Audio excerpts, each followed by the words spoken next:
Lettre à un ami traducteur, Khalid Liamlahi.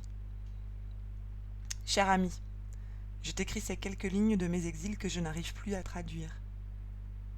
Exil de territoire, exil de langue, exil d'écriture, exil des idéologies défuntes et des rêves interrompus.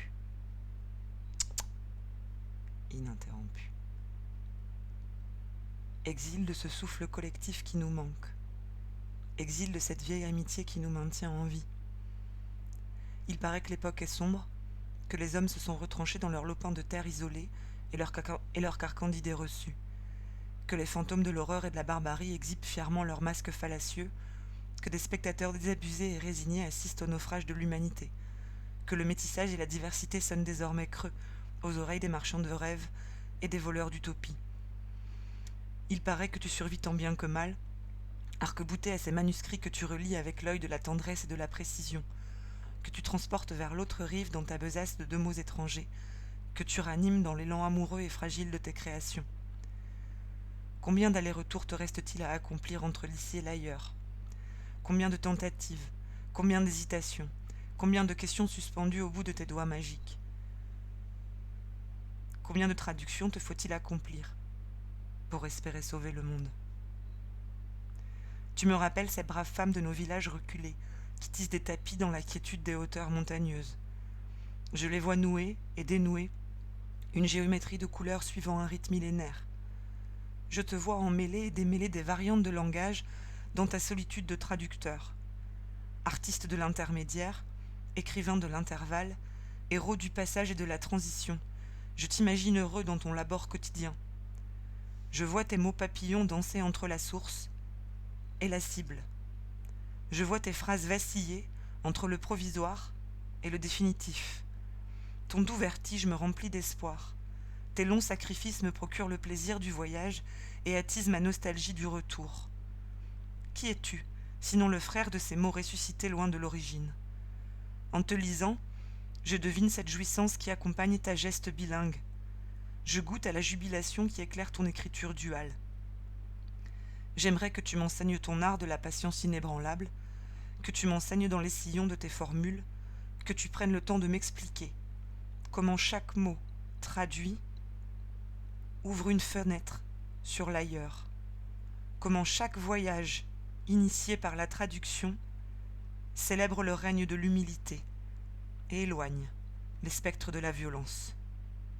J'ai appris qu'on te soupçonnait toujours de trahison, d'approximation, de légèreté, d'imprécision. Que n'a-t-on dit pour déconsidérer ton métier de passeur? Que n'a-t-on inventé pour déprécier tes talents de migrateur? Je les entends dire que tu t'es trouvé le moyen idéal pour écrire et être lu. Je les vois faire semblant d'oublier ton nom sur les pages de couverture ou passer sous silence la liste sans fin de tes efforts. À tous ces sceptiques de la dernière heure, tu dis habiter les marches paisibles de l'écriture, préférer l'ombre des mots à la lumière de la notoriété, trouvant ton bonheur dans le tissage des idiomes, renaissant à chaque nouveau projet, telle une chrysalide porteuse de vie et d'espérance. Tu m'as souvent avoué ta passion pour les longues nuits d'errance et d'incertitude, plongé dans tes vieux dictionnaires bilingues aux pages froissées, fouillant dans les archives les biographies des auteurs, passant en revue l'histoire des uns et les notes des autres.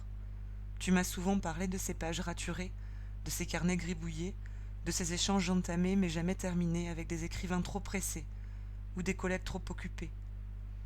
Tu as souvent manqué de mots pour me raconter tes petites joies et tes grandes désillusions. On me dit que les nouvelles ne sont guère rassurantes.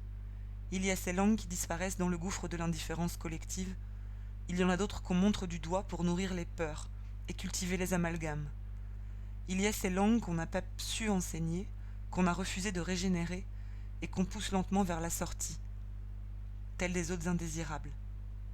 Il y a ces langues qu'on aime opposer pour masquer l'échec et exciter la violence. Il y a cette dernière langue qui nous unit, étrangère, orpheline, ballottée entre les calculs étriqués et les postures de circonstance. Triste époque, où la diglossie est suspecte, où l'imaginaire des langues est pris dans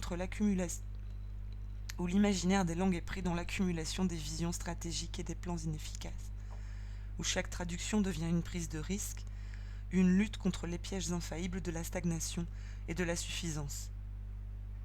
Tu me dis qu'il ne faut point s'inquiéter. Tu tentes de rassurer le lecteur passionné que je suis. Tu me rappelles que la traduction n'a pas d'âge. J'entends ta voix qui me murmure. La traduction est une naissance à l'aube du langage, une ascèse par-delà les fausses promesses, un rêve de mots dans les plis de la mémoire. J'ai appris que tu travaillais sur une nouvelle traduction, un texte sur l'imaginaire de cette langue que tu manies depuis des années avec l'enthousiasme du débutant et la dextérité de l'expert. Une mise en abîme de ton métier d'accompagnateur alerte et attentionné, au cœur de mes angoisses. Tes mots reviennent apaiser ma mémoire. Il faut traduire tous les jours pour espérer un jour être traduit à son tour. Cercle vertueux d'un échange entre l'idiome et la création. Le traducteur est ce portefaix dévoué à la tâche, mais toujours prêt à transmettre son fardeau. Il est cet accélérateur d'énergie positive entre les territoires de la langue et les lieux dits de l'accueil.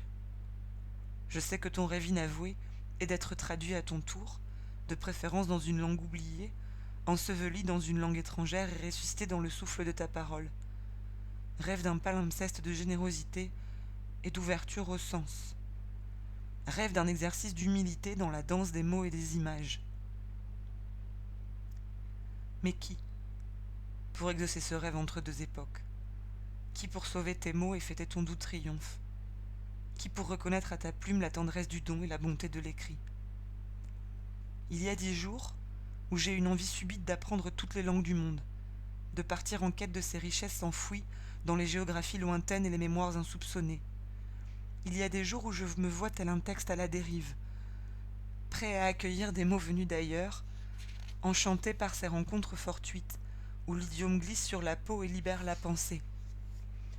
Il y a des jours où je me dis que j'aurais dû être un traducteur, pour réécrire les histoires des uns et les désillusions des autres, pour défendre les derniers îlots du partage contre les assauts de l'égotisme, pour enseigner l'art désuet de la nuance, contre la loi dominante de l'excès.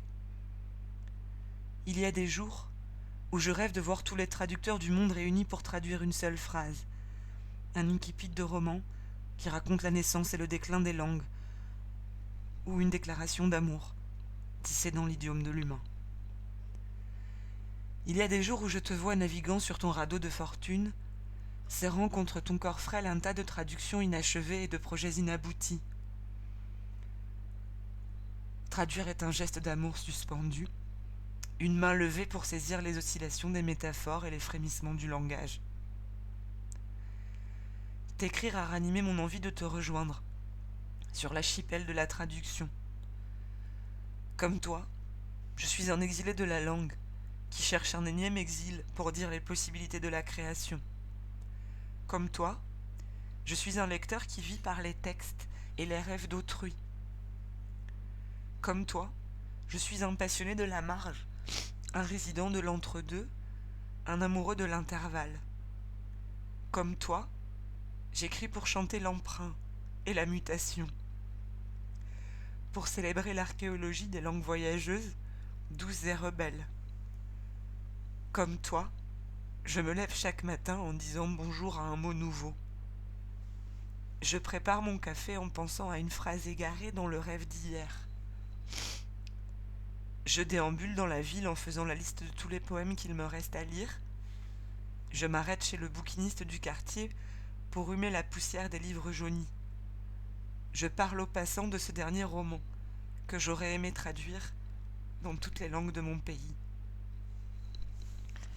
Je me remémore tous ces accents, tous ces dialectes, toutes ces intonations, toutes ces tournures, toutes ces aventures de la parole qui auraient pu éclore sur d'autres contrées, d'autres lumières, d'autres voix que celles des miens.